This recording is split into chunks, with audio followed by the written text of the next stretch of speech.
नमस्कार, आप देख रहे हैं न्यूज 28 भारत। मुजफ्फरनगर के राजमहल रेस्टोरेंट में आज संविधान दिवस मनाया गया।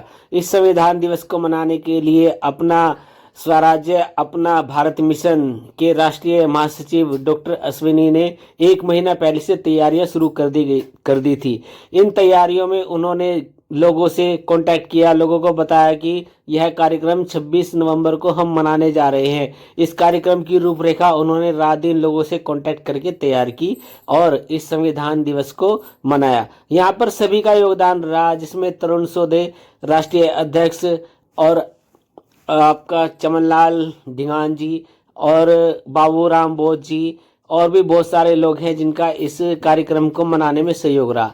यहाँ पर सभी वक्ताओं ने अपने विचार रखे और संविधान के बारे में लोगों को बताया। देखिए पूरी रिपोर्ट सिर्फ न्यूज 28 भारत पर।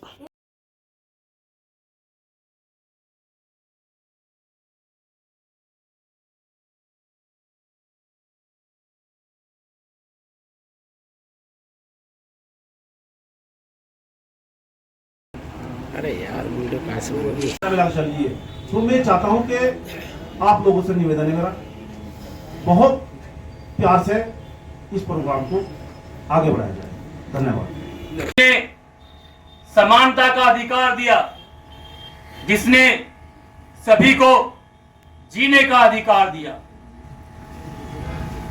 बाबा साहब डॉक्टर भीमराव अंबेडकर 6 भाषाओं के ज्ञाता, 26 से ज्यादा डिग्रियां लेकर जब वो भारत आए,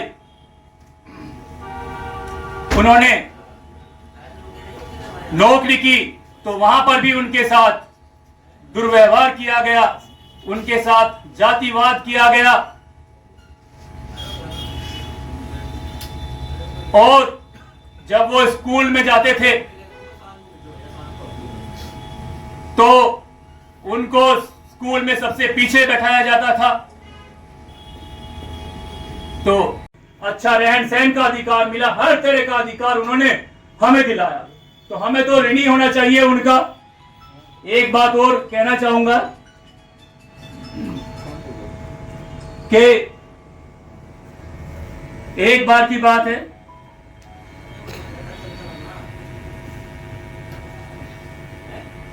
अभी थोड़ा याद नहीं आ रहा है वो वर्तमान। अब 2 लाइनों के साथ अपनी वाणी को विराम दूंगा। हिम्मत से काम लो, आगे कदम बढ़ाओ, हिम्मत से काम लो, एकता का परचम अपने हाथों में थाम लो, और जब तक पहुंचे ना मंजिल पे कारवा, ना तुम रुकने का नाम लो, ना तुम रुकने का नाम लो। इन शब्दों के साथ जय हिंद, जय भारत, जय भीम, जय वंदे। ऑफ नॉलेज इस दुनिया में यदि कोई ज्ञान का प्रतीक है, यदि कोई अंधेरे को हटा सकता है, वो है परम पूज्य बाबा साहब डॉक्टर भीमराव अंबेडकर जी। साथियों, आप सब लोग चूंकि यहाँ कहीं एडवोकेट बैठे हैं, बहुत सारे बुद्धिजीवी वर्ग से यहाँ ताल्लुक रखने वाले लोग बैठे हैं, हम सब लोग जानते हैं कि बाबा साहब ने जो हमारे लिए किया, हम उनके लिए कुछ करें ना करें, लेकिन उनका जो बनाया हुआ मिशन है बाबा साहब का, शिक्षित रहो, शिक्षित बनो, संगठित रहो, संघर्ष करो, ये उनके 3 मूल मंत्र हैं। और किसी भी धर्म शास्त्र में किसी में 28,000 श्लोक हैं, किसी में 6,000 श्लोक हैं, किसी में 10,000 श्लोक हैं, लेकिन साथियों संविधान का ये मूल है, संविधान का ये सार है कि शिक्षित बनो, संगठित रहो और संघर्ष करो। जो व्यक्ति शिक्षित होगा वही समाज संगठित हो सकता है, और जो संगठित हो सकता है, संगठित होने के बाद में अपने हक और अधिकारों की लड़ाई वही समाज लड़ सकता है। दलित समाज की ताकत नहीं रोक सकती। बहुत सारी जातियों में अभी तो हम उलझे हुए हैं कि वो फलाना समाज ने ऐसा किया, फलाना समाज ने ऐसा किया। दलित समाज की बाबा साहब डॉक्टर भीमराव अंबेडकर जी ने किसी समाज का नाम नहीं लिया, वो महार जाति में जन्मे।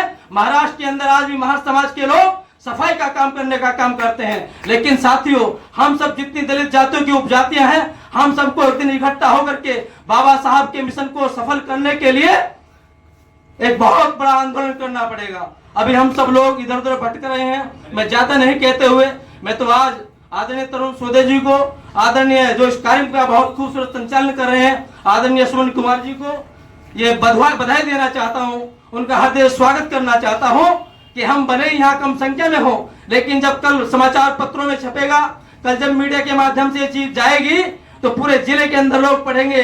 तो तरुण सोधे जी के इस विचार को हम सब लोग, आप सब लोगों से मैं निवेदन करना चाहता हूं कि आप ताली बजा करके उनका स्वागत करें। हार्दिक किसी से यूं तो सदियों रहा है दुश्मन दौरे जहां हमारा, और सारे जहां से अच्छा हिंदुस्तान हमारा।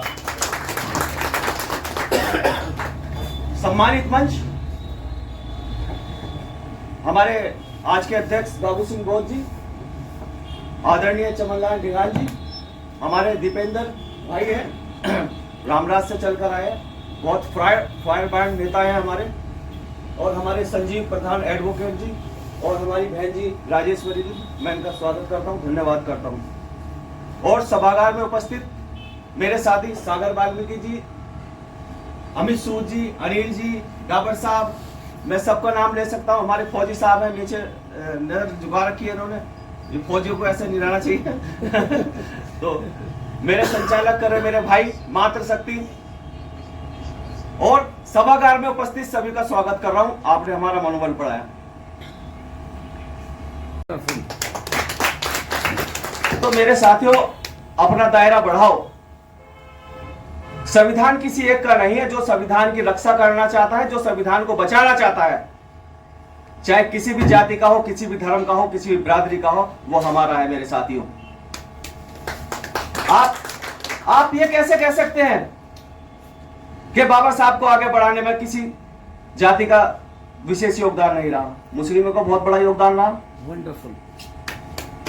और मैं बताऊं भाई, जाति बुरी नहीं होती, आदमी बुरा हो सकता है। मेरे साथियों, बहुत लोग हैं जो संविधान को फॉलो करते हैं, ठीक है ना। अब अगर अपना, मैं देख रहा हूं जैसे भाई अपना दायरा, संविधान वो किताब है जिसने दलितों को, पिछड़ों को, एससी को, माइनॉरिटी को, ओबीसी को, सबको मजबूती प्रदान करिए। संविधान किसी एक का नहीं है। हम कहते हैं एससी का संविधान है, भाई एससी का संविधान नहीं है, ये पूरा देश चलाता है संविधान। छोड़ दो, ये बात है कि एससी को बहुत अधिकार दिए हैं, माइनॉरिटी को बहुत अधिकार दिए हैं, ओबीसी को बहुत अधिकार दिए हैं, और देश को बहुत मजबूत काम करने का क्या प्रयास किया है संविधान ने। यहां सभागार में उपस्थित हमारे वासु गोयल एडवोकेट भी हैं, हरगोपाल कश्यप जी भी हैं, अनवर अली सिद्दीकी जी भी हैं, मनमून अंसारी जी भी हैं,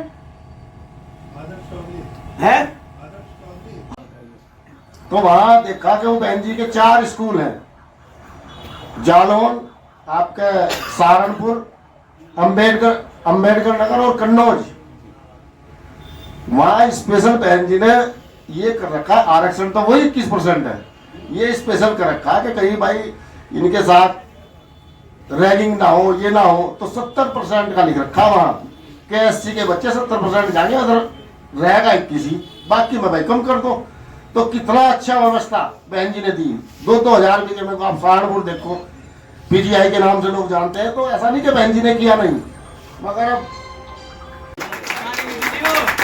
हमारी नीति हाँ। वो डालने वालों की खारिज तो मेरे साथियों, मैं कहना चाहता हूं, जागरूक रहिए। आपके संविधान से छेड़छाड़ कौन कर रहा है?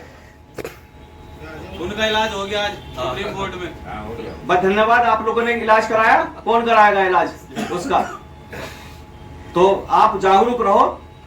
तो संविधान हमें पढ़ना चाहिए मेरे साथियों, और संविधान ने हमें वो ताकत प्रदान करी है जो हमें किसी ने प्रदान करी है।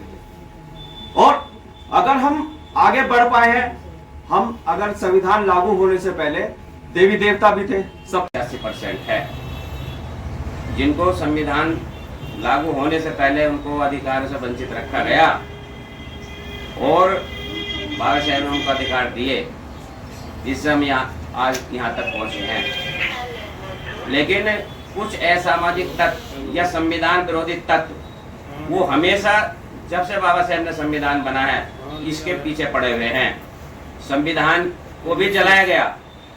अभी माननीय सुप्रीम कोर्ट ने उनको उनकी नागरिकता कैंसिल किया और उनको आजीवन कारावास की सजा भी सुनाई।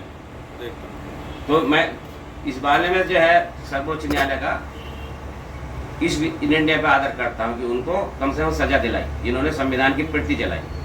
क्योंकि अभी हमारे साथी कहते हैं कि संविधान जो हमारे भारत की आत्मा, और जब हमारी आत्मा ही मर जाएगी तो फिर हमारे क्या रह जाएगा शरीर में। और कभी कभी क्या होता है कि न्यायपालिका और विधायिका में टकराव देखने को मिल रहा है, जबकि आज की सभा के अध्यक्ष जी हमारे जा चुके कुछ जरूरी काम था।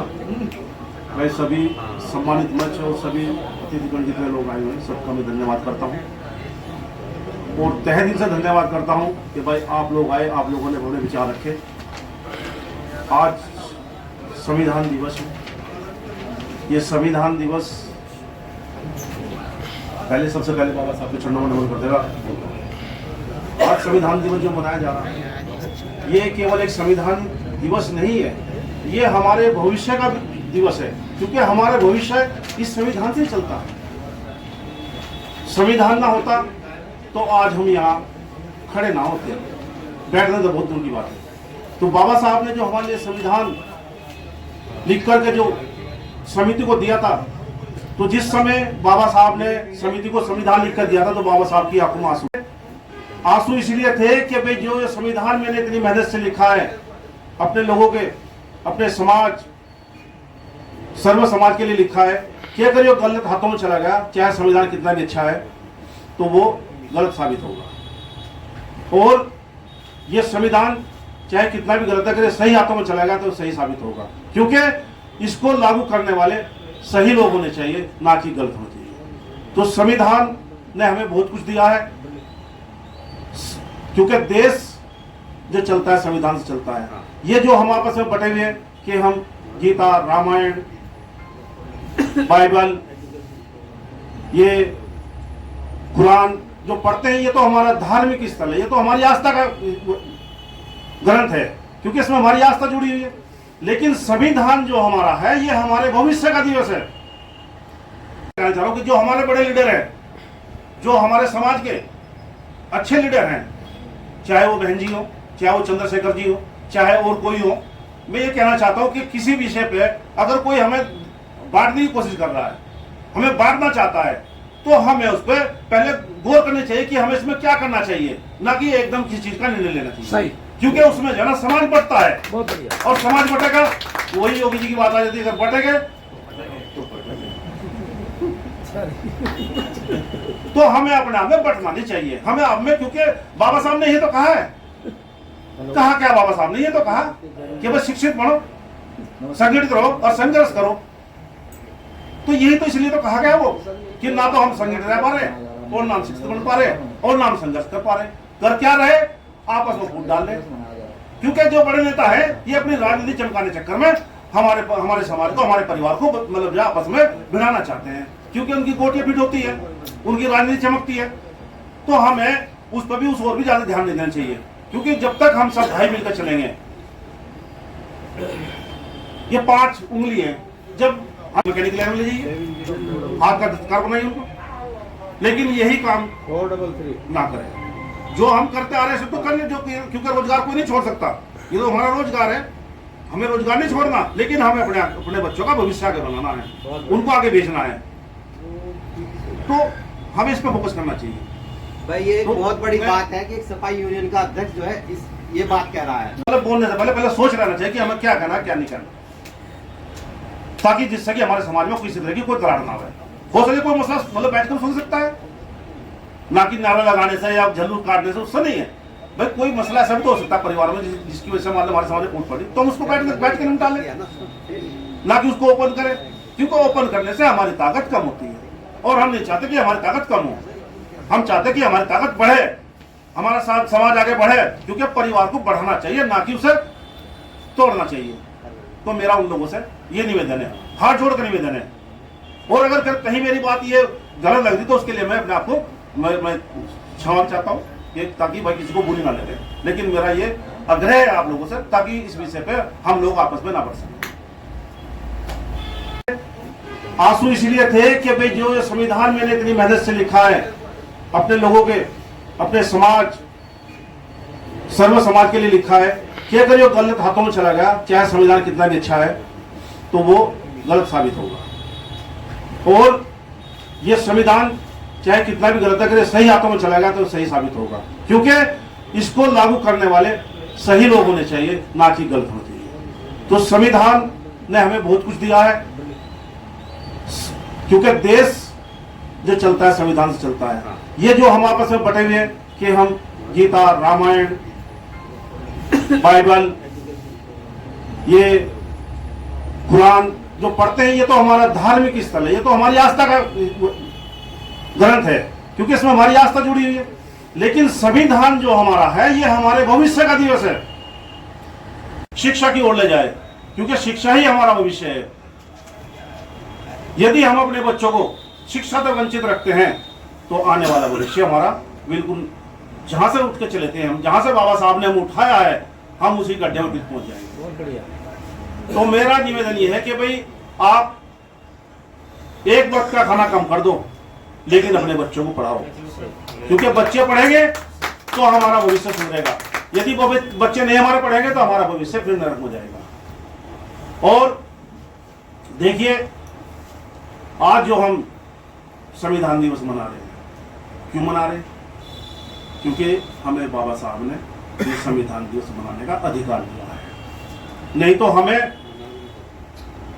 चाहे हम पिछड़े हो, दलित हो, शोषित हो, कोई भी हो, हमें पढ़ने का भी अधिकार नहीं। हमें पढ़ने का अधिकार केवल बाबा साहब ने, हमारे संविधान ने दिया है।